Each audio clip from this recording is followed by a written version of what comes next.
Hi, I'm Maddie of Madison Vale Publishing, and this is my March Reads.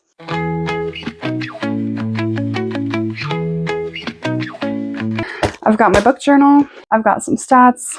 Let's get into it. If you've been around, you might know that I am trying to cut down on my physical TBR. To give you an update, I started this year with 191 total books on my physical TBR, and my goal is to have 172. Currently, there are 211 books total, and if we can do another month like this, then we will officially be under the beginning number. Now for some other interesting stats. I read 10 books, 3,118 pages this month, with an average rating of 4.25 stars. Of those books, 7 were physical books, and 3 were ebooks. While I finished all of these books off my physical TBR, I had a favorite.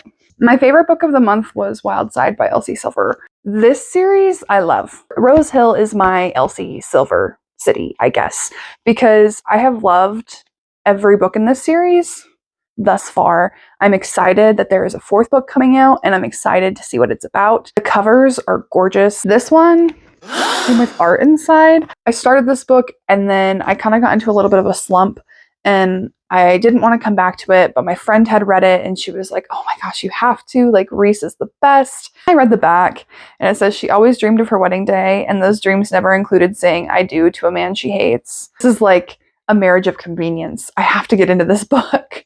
So I picked it back up and finished it in a day. Highly recommend. As for an ebook, I want to mention Wanted by the Alien Warden by Ursa.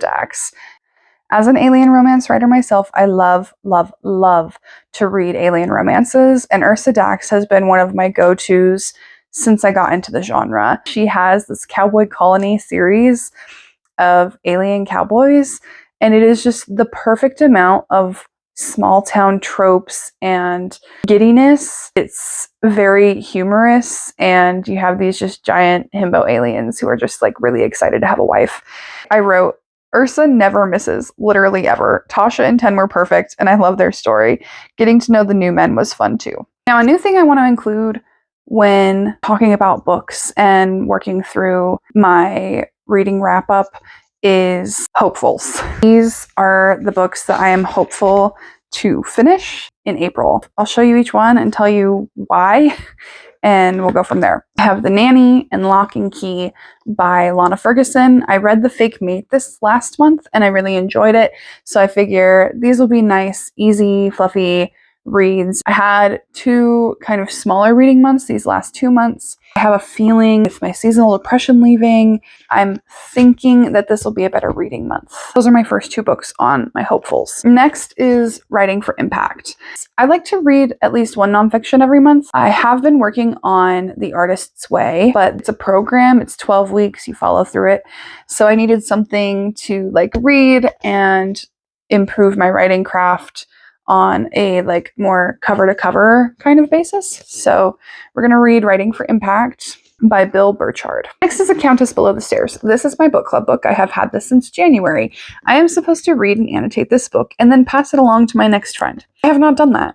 I'm hoping to lead the charge with my friends and read this book and pass it on so that we can get back into our routine of having a book club. Then finally is A Shadow Crown, the second book in the Halfling saga. I loved the first book, literally ate it up in like a day.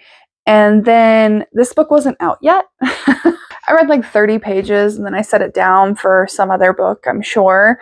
And now I'm like, I need to get back into the series because I have been wanting to read more fantasy lately. And I know that the series is going to be good because I loved the first book. We're getting back into fantasy. That's the hope. These books are my April hopefuls. We'll see if I can get through each of them.